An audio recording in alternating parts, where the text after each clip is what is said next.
Тоғызыншы тақырып. Аспан әлемінің құпиясы. Бірінші, екінші сабақ. Аспан денелері. Үшінші тапсырма. Алуа аспан әлемінің құпиясы туралы көп оқиды. Ол жұлдызды аспанды ұнатады. Түнде жұлдыздарға ұзақ қарайды. Аспан әлемінің құпиясын білгісі келеді. Жұлдыздардың қозғалысын бақылайды. Соны білетін зере. Алуа, осы жұлдыздар неден тұрады? Деп сұрады. Алуа, зере, ғалымдардың айтуынша, жұлдыз газдан тұрады. Өте күшті қызған жұлдыздар жарық шығарады.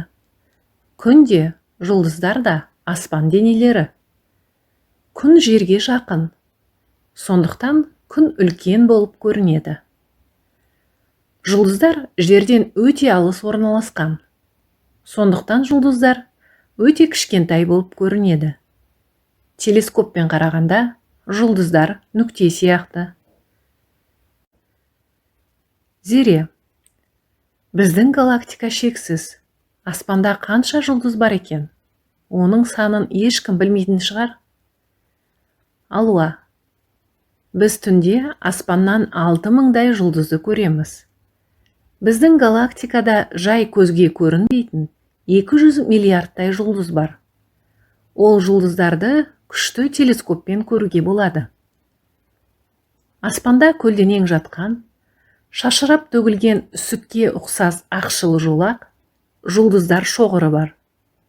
Бұл жолақты қазақтар құс жолы деп атайды. Зере, Алуа, сен аспан әлемі туралы көп біледі екенсің. Болашақта астроном болатын шығарсың. Сені тыңдаудан жалықпаймын. Рахмет.